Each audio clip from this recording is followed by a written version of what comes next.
Okay, so let's begin. Hi, Kyusuke. Okay. Okay, so we're going to just go through a quick warming up sequence. I thought today what we would do is take a look at some different striking configurations.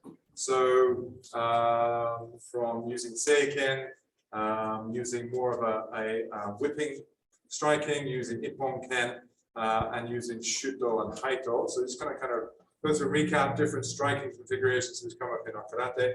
And then I wanted to take a look at some movements, some skills from Ananku kata. Ananku. So Ananku kata in Matsubashiru is unique to Matsubashiru, and it's kind of viewed as a transition kata between, let's say, the Q grade kata and the Dan grade kata. So I thought we'll start with seiken, so straight punch. Start with one. Okay, so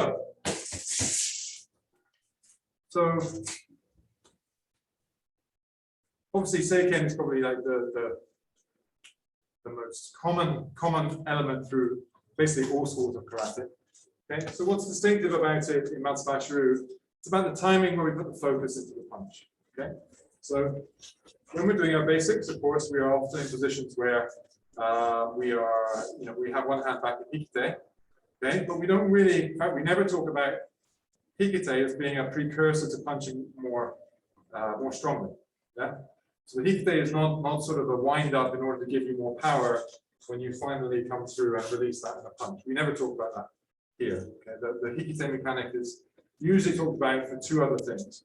In very basic training, when people are really just going from zero to getting some level of, let's say, karate fitness, it's more about training the muscles in the back. So when you're doing basics, learning to be able to contract and control and use the muscles in the back, particularly the lats here and the muscles that run down the center of your back, the side of your spine. Right? So that's when we're talking about basic movements. Before really there's any kind of contact, to be honest, yeah, then it's about conditioning mainly the back muscles and learning to be able to contract and release the back muscles. When we go into applications, then it's more about the hikite. The hikite becomes more about when I need to pull the other person's hand. Yeah. So if I need to extend the other person's arm, either into an arm bar or pull them forward into a punch, do something like that, that's when I am pulling with my hand. Hikite.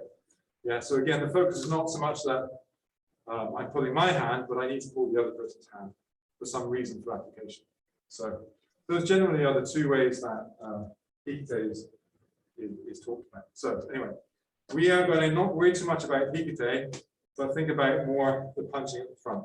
So Matsubashiru, when we punch, the punch happens really in the last phase. Yeah? So whether I am static from here, yeah, or whether I'm stepping through, yeah, the punching phase is the same. It's just that I needed to cover different distances. So what we want to work on, therefore, is this snap at the end. It's easier, I think, to move and have the snap at the end. Okay, and then as you get used to that, yeah, just work on the snap in isolation at the end. So that's what we'll do. We're going to do a set of reps now where we are stepping into punch and moving back out. Okay, stepping in, moving back out. Yeah, and then we'll move on to where we're not moving a footwork at all. So let's do one set together. One set. Voila. So we're gonna just step in, strike, and then step back out. In, strike, and step back out. Okay, back out to guard. Okay, so snappy, and then moving back out to guard. All right. If you're working on a bag, step into the bag, hit, move back out to distance. Okay, right. So let's just focus on one aspect of this movement and try and really focus on improving that. Okay, which is going to be the snappiness of it. Yeah. So we don't need to change the shape of it so much, but we want the snap and the timing, kind of the connection between the hip and the hand, and then the hand and the hip. Right. So when I move forward, right, want to transmit energy, yeah, from here forward, but then the energy is going to come back, right? There's a natural elasticity in your arm. Not to mention, if you hit something, obviously it gives you some energy back, right? So we just want to kind of emphasize and use that for the sake of this exercise, yeah? So rather than boom and come back, yeah? Okay, want to come back, use the energy, yeah? Okay. So use the energy to come back to your guard position. Okay, do you see the feeling there? If I do the other side.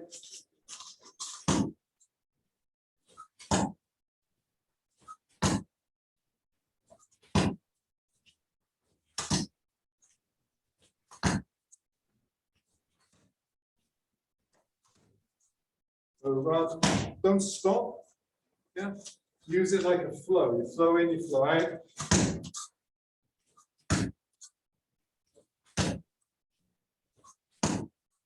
Okay, this will also be facilitated by you moving on the balls of your feet.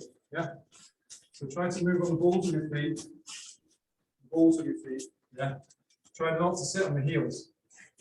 You get to here, sit on your heels. To move again, you need to roll up onto the balls and move, right? So you break the smoothness of the movement. So try and stay on the balls of the feet, right? On the balls of the feet.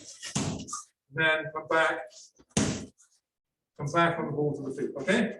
So a little bit more snappy and a more connected motion. Okay, give it a go. Right. You've got nothing to hit, Bradley. If you're hitting into air, then you can still get that feeling of elasticity, right? That kind of feeling of like, almost like this is like a rubber ball, rubber joints. When you extend, they stretch, but then they contract back, right? Naturally, yeah. So here, here. Try and use that. Snap them back, snap them back. Really into air, you're going to feel the joints expand, which is good. We get that elasticity. Good. Okay, so we just add a variation into this movement. Right? We're gonna rotate. Okay, so yeah, just one time. Okay, so we'll step in facing them. Yeah, but as I step in, rotate and then come back out. So rotate side and then come back out. Yeah. So here now I'm using my right hand, stepping across the line, yeah, and coming back. Here. Yeah. Okay. And also, you can also go in the lead hand, yeah, rotate and come back.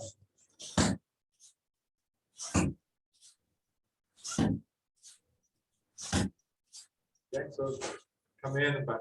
So adding rotation. Trying to get up to 90 degrees of rotation. It's quite difficult to do, to rotate 90 degrees and come back out again. Okay, but trying to go up to 90 degrees. 45 to 90 degrees, right? And the idea is that you're going to have to get around that guard. Yeah? Get around that guard at least 45 degrees. And then come back to your guard. Okay? So going in as we did, but add rotation and strike across 45 or 90 degrees, and then try to come back to your position. Okay. Okay. So what we'll do now is then close down the distance. So okay. So no stepping there, no stepping in. Yeah. The word from close. So try and get the same thing, right? Try and get the same impact. Yeah. Okay, try and get the same impact. 1, 2, and change. Yeah. So we're going to go one straight, and one at 45 or 90 degrees. Yeah, so see that. So the first one's going to go straight. Move, yeah.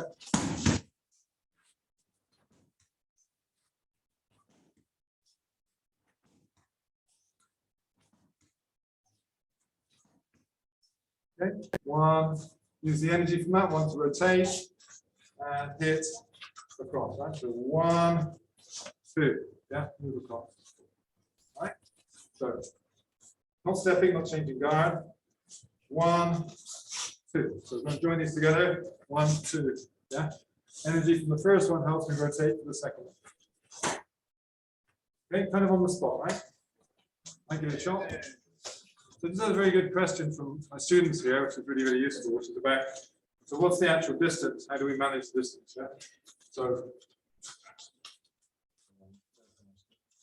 okay, so when I'm facing an opponent, I don't want to be stood in distance where they can hit me. Yeah, he extends his and the Jinzuki step. So this is his Jinzuki punch, right? So I don't want to be in his striking distance. I just want to be slightly outside of his striking distance, right? But I don't want to be stepping out and stepping in because it takes too long. It's too slow compared to hands. Yeah? So when he's striking, I need to be just out of distance, but able to come back in, well back in within my striking distance, so that I can then get back out to my safe distance. He takes a swing for me, yeah, I'm safe distance, but I haven't had to step. Yeah, so try to avoid now stepping, right? He punches, yeah, I should be able to just be managing being at safe distance, but able to go back in, punching, punching, punching, punching. That's right. So I need to just managing by using my body shifting, just shifting my weight above my base, right? This gives me a safe distance against his jab and his cross. Jab and cross safe distance, but allows me to stay inside effective distance, so I can actually get to him and hit him, right? Okay, so that's sort of the measure of the distance we should be looking for. Okay. All right, let's move on. This time is short. We're going to take a look at Ippon Ken. So Ippon Ken generally means 1 point strike, and there are different ways you'll see in books of doing Ippon Ken. The finger is Ippon Ken, right? So kind of the classic Ippon Ken, to be honest. Sometimes you'll see 2 fingers. Sometimes you'll see even like a beak. Yeah. Then you'll see knuckles, right? So sometimes you'll see the middle finger held typically like this, sort of in a diamond. Yeah. And you'll see the index finger. Yeah.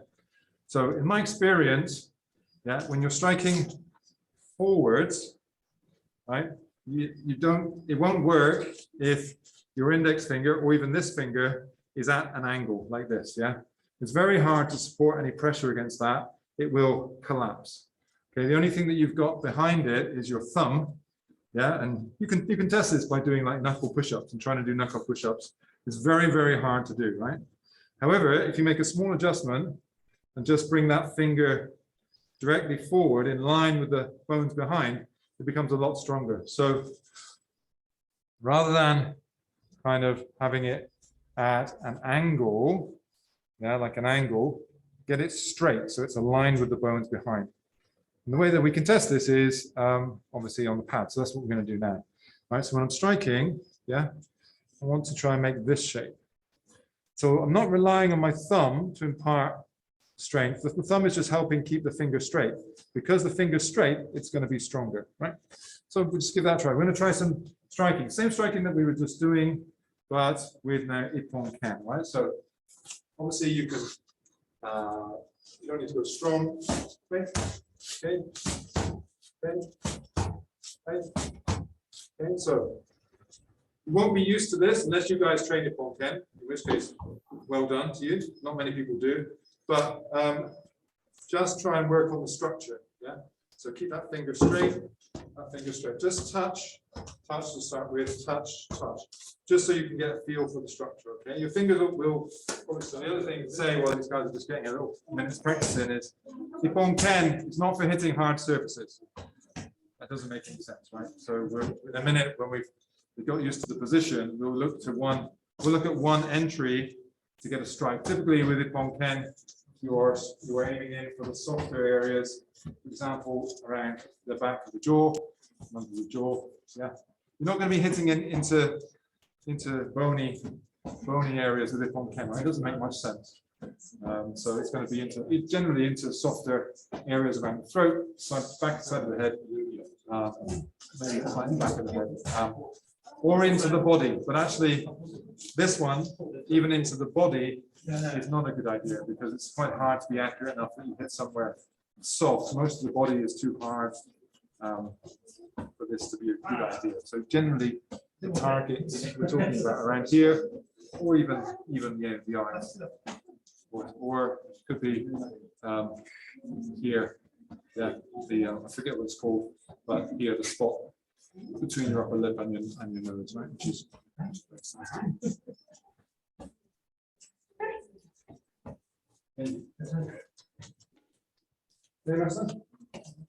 okay, yeah. So let's look at an entry. This is the kind of thing that we actually see in our kata, and typically when we see Ippon-ken, often we see Nukite represented, right? Nukite, yeah. We don't really have any points in our. I'm going to say this, I don't think we have any points in our kata where we are striking with extended single fingers.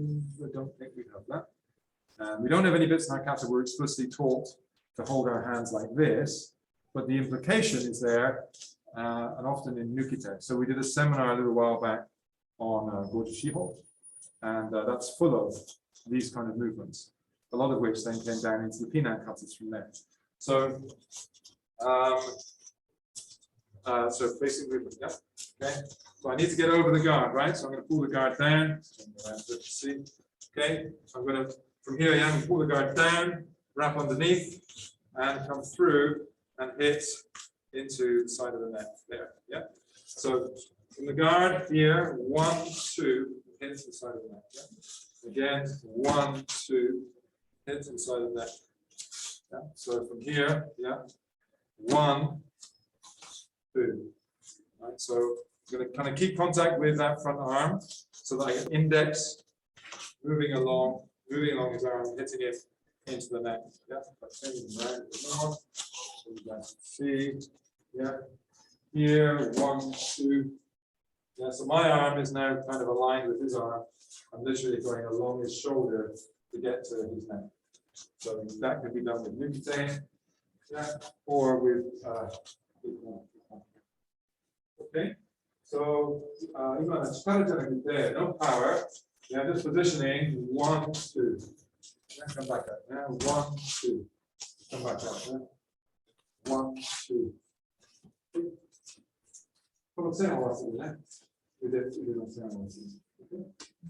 Okay, so try,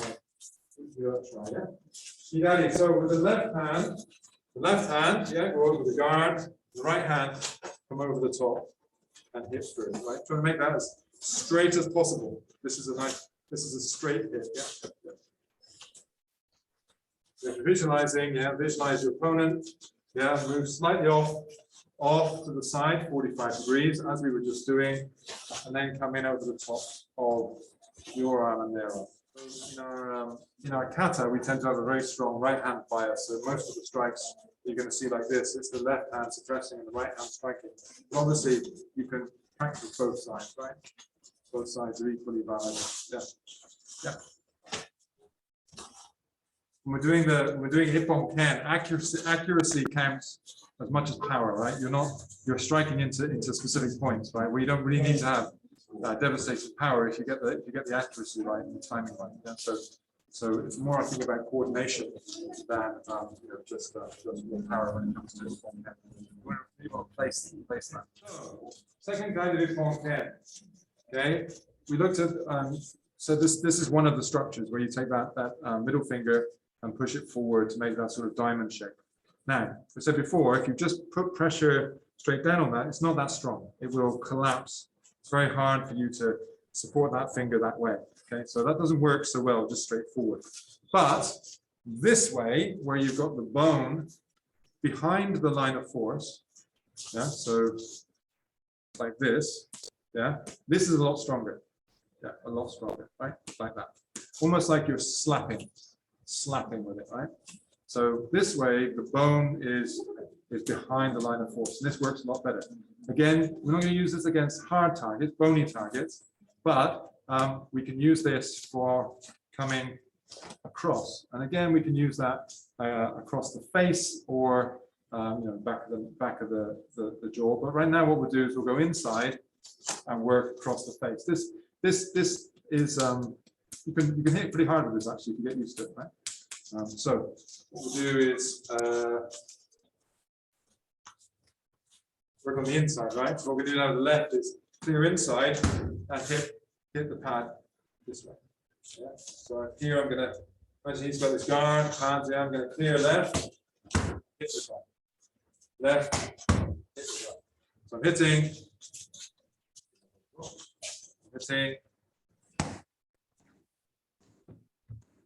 like this. Okay. So again, probably not used to that. So don't go power, just go shape.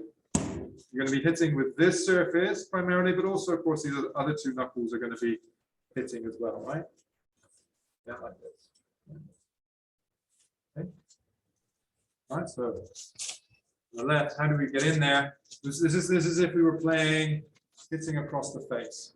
Yeah, and get in through the guard, cover, hit across the face and the jaw. Yeah, across the nose. Yeah, 1, 2. So clearing, hitting, clearing. Okay. Need to also keep the wrist a little bit loose for this. Yeah, so you get more of a snap. Right. Take it slow. If you're working against the surface, just take it easy and see how you do it. But yeah, so, you guys are working, particularly guys working in the back, right? So actually, it might be easier if you think about this as being almost like a slash. So you're going to slash across, and then when you come back, you can use that. Yeah. So you slash across. You could just do these knuckles like this. That's also okay, right? But if you bring up this one, it gives you a smaller surface, right? So if I'm here, right? Open. I'm going to slash across, and then come back with your racket. So you can work that on your back, right? 1, 2. Here, clear.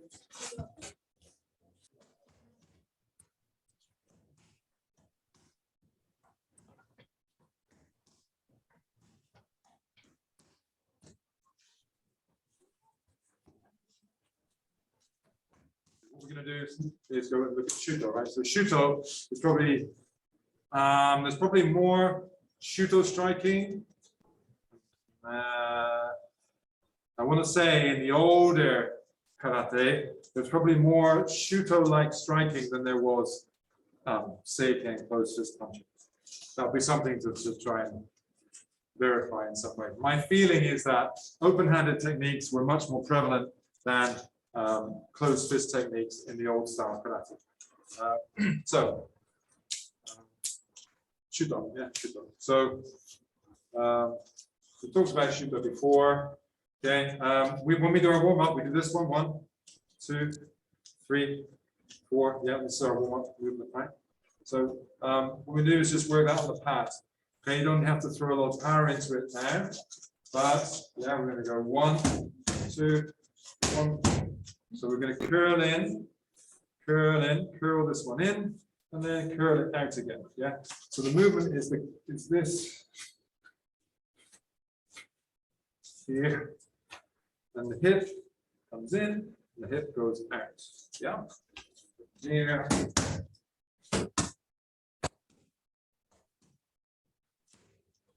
You can practice individually.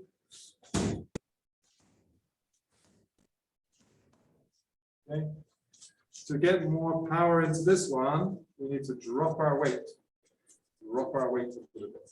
Drop our weight. Then our body weight goes into it as well. If it's just the hand moving, depending on how much, how big you are, you can put some power into it, but connect your body weight with it. And that means even the smallest person can be putting 50 or 60 kilos. Right. So how do we do that? We do that by not just moving laterally from the shoulder, but moving the body down, body back out again. Okay, so the way that we can impart power is for varying our stance, right? So I'm stood fairly upright in Shizentai like this. I can just drop into the neck washi Yeah, that gives me this much movement, just going into neck washi, and then when I stand up, yeah, I've got that movement back again. So just shifting your weight from a central Zentai, natural position, to a back-weighted Nekwashi, yeah, and then go back up again, is enough to connect your body movement with your hand. Right? And that will dramatically increase the weight of power that goes into your hand. So give it a try. Yeah, like that. Nekwashi.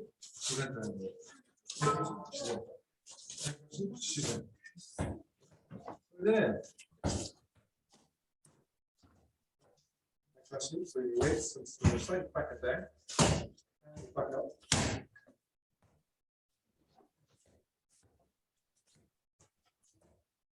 And if you guys are working there, so we go 1, 2, then change 1, 2. So 1, 2, 1, 2. Yeah, so you work one side and the other side. Try to connect 1, 2, 1, 2. Yeah, so left and right, left and right, left and right. Try to connect the two sides together. Here.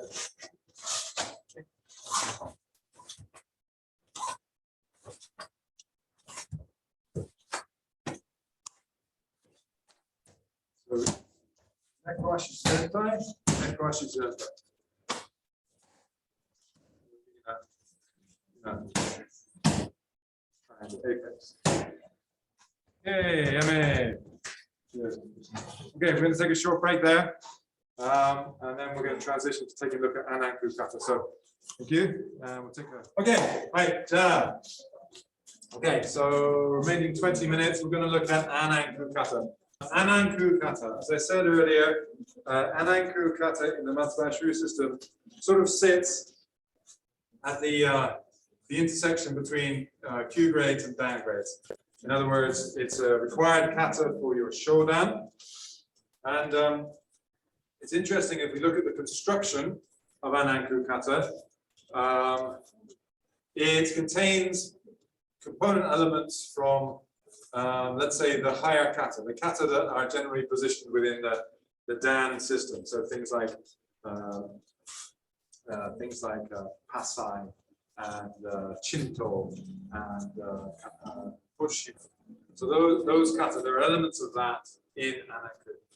The Ananku kata in Matsubashi Ryu is unique to Matsubashi Ryu. It's not the same as the Ananku kata or kata with the same name that are found in sort of our sister system. So Shorinjiri, for example, and the Seibukan. So other kind of direct lineages from Kian Sensei.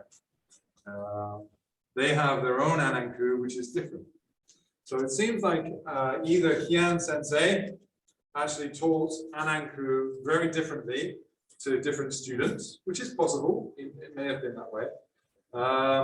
Or that it was reinterpreted by his students, perhaps based on certain principles. If the principle is that Ananku is a bridge between the Pinan katas, which were considered were designed for the school system, so junior grades, and the Dan system, which was really reflected the much older traditional kata, then you could see why Ananku kata needed to actually connect those two together, and therefore might be individual to each system, because each system's interpretation of those kata is slightly different. So the Ananku would need to modify too in order to map onto the interpretation of the older senior kata. So that's a working theory. Unfortunately, Nagamine Sensei, who passed us Ananku, didn't give us much explanation for the reasons for the construction of it. All we know is that it came from Kian Sensei, and that he maybe brought it back from Taiwan. But it's a very, very vague, ambiguous kind of description. So anyway, let's look at the kata. It does have some good uses, and it's nice in that we can connect some of those uses to what we were just looking at. So we will do Ananku kata. Just copy and forward. Okay. I'm going to go very nice and slow. Okay, this is Ananku, Ananku. So So we start the same yoy as we use for my Hanchi kata. So the feet come together, and we bring the left hand on top of the right fist, just in front of the body.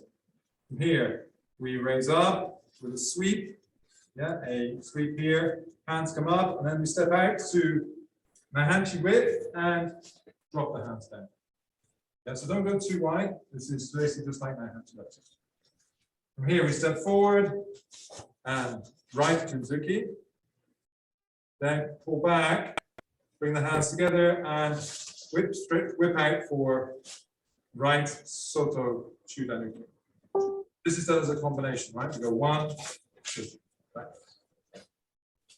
Then we step forward, punch left, okay, and then pull back into Shuba. Okay, so let's look at that combination again. We've done five moves so far, right? Okay, we go from yoi, up, down. Second move, step Junzuki, and then transition into Soto-uke. Left Junzuki punch, and pull back into Shito, as we were just looking at. Okay. From here, my rear hand is going to circle over the top and drop down onto the top of my left hand wrist, right? And yeah, from here, yeah, I'm going to pull that back, kick, and pull back into Morote Chudanuke. Right, so in this position, 1, 2, here. Right. Okay, so one more time. Right. Pitch. Knee. Combination movement. Sun. Chi. Pull. Kick. Pull back into Junzuki, into Zenkutsu, so that Zenkutsu Dashi and Morote. Okay, from here, step forward, punch, punch. And then we're going to pivot to the left 90 degrees. So just so you can see my feet, right? So I went like this, 1, kick, pull back, yeah, step, right foot forward, right left punch. Now as I turn, my feet are not going to really move. So yeah, I'm not really move, I'm just going to pivot. And pivot kind of on the spot. Yeah. So goes in 90 degrees. Step and punch. Yeah. Step and punch. No, sorry, step and punch. And then I'm going to pull back and sort of the other way. Okay, so let's go back to the beginning.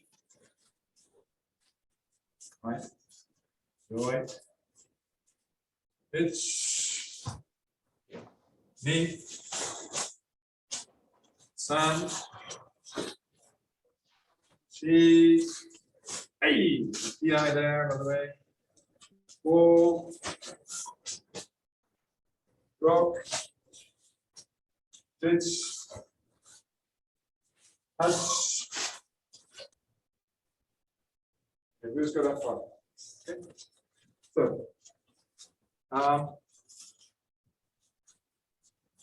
we'll look at the whole kata before we finish, but let's just look at some of those movements in there, because it's nice to relate that to the movements that we've been practicing before. Okay, so we've done this one. 1, 2. Here, 1, 2. Okay. We go through 1, 2. Over here, punch and pull back. Right, from here we step forward with the guard as it is. 1, 2. So we don't hikite. 1, 2, punch from there. Then from there, just turn. Yeah. So in the kata we have these big 90-degree movements, 90-degree turns. We have very clear punching, and right here, 90-degree turn. So what we have is a lot of working from this guard. Yeah, working from this guard. Yeah, stepping in, punch, punch. Working from this guard of turning. Yeah, and punch. So this is essentially it's working our short range punching, even though we're covering some distance. So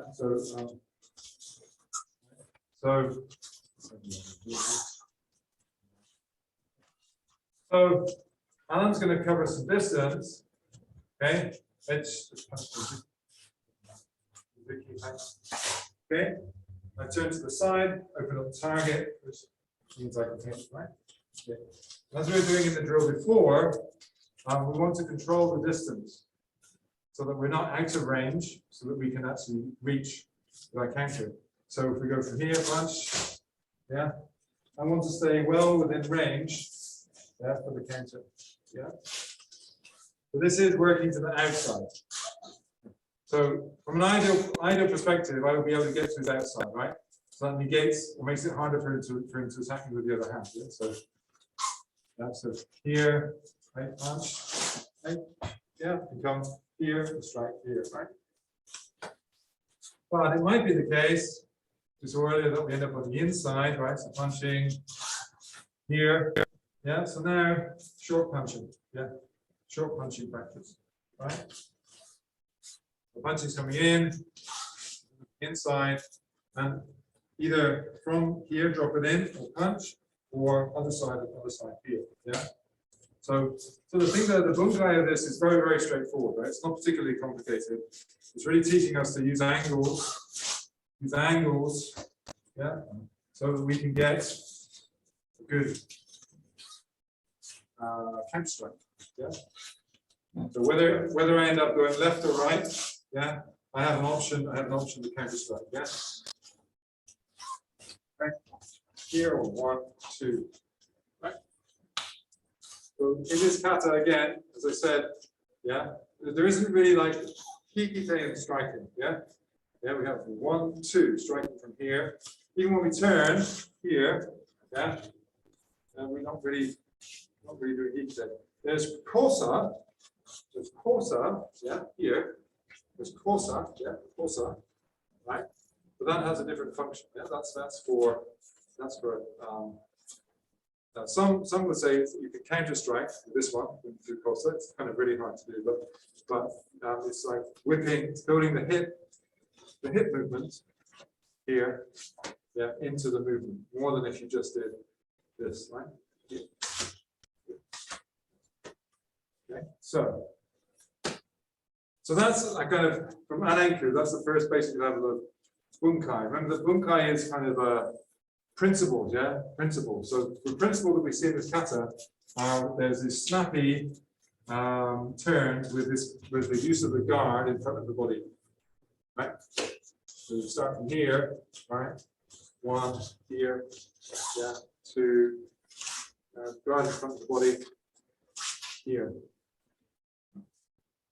Then from here we're going to punch. Yeah. Yes, you want to hold the hand back here for the kata. Here, 1, here, 2, there. Yeah.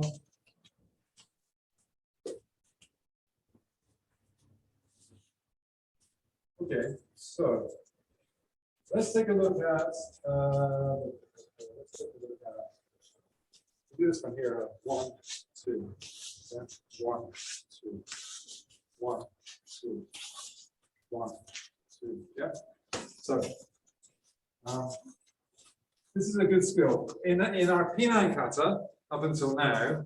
Up until Ananku, P9 kata tends to be 1, 2. Well, it tends to be 1, 2, or 1, 2. But in this kata, we're using the same arms to do 2 techniques. So just moving on to illustrating that we should be doing 2 techniques against 1 beat.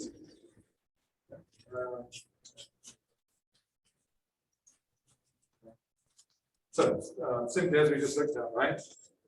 Punch coming, 1, 2, right? That's a 1, 2 counter, yeah. But that's not going to make me necessarily faster than him because he can do the same thing. 1, punch, 2. We're going to hit each other at the same time, yeah. So 1, 2. Yeah, so I'm moving in using now the same arm, right? 1, 2 here. Yeah, yeah, yeah, yeah.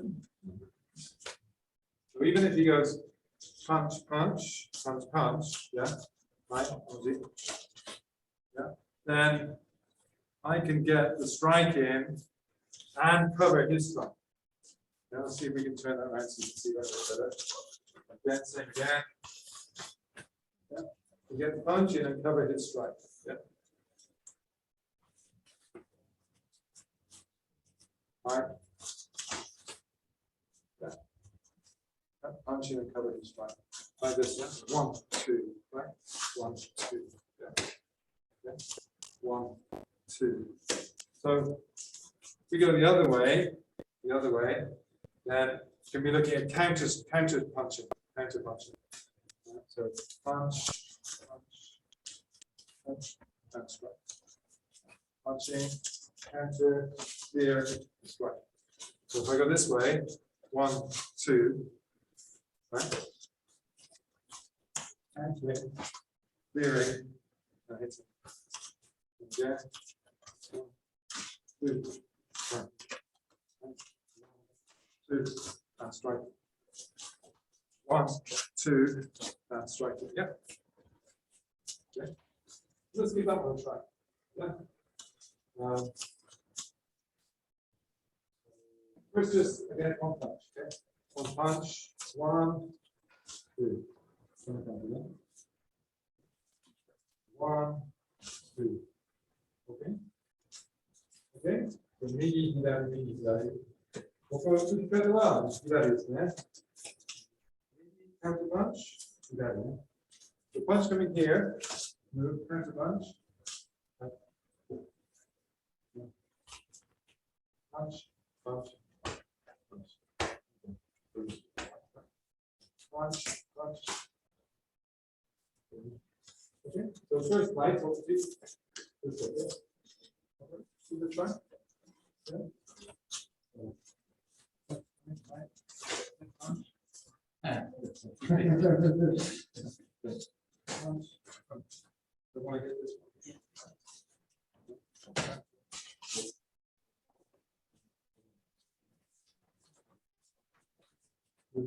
So notice this is from kind of this is important, right?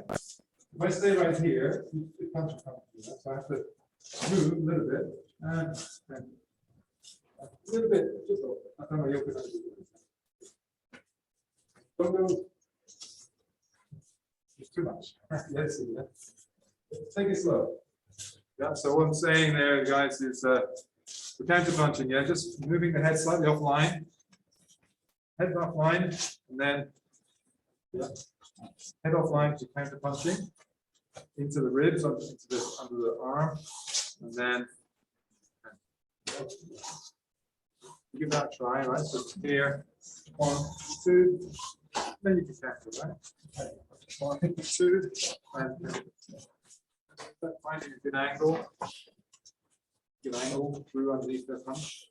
The other thing we can do is you can bring back in the Ippon Ken here, because the target is actually quite soft in the armpit. It's actually quite a soft target, right? So drill up into the armpit.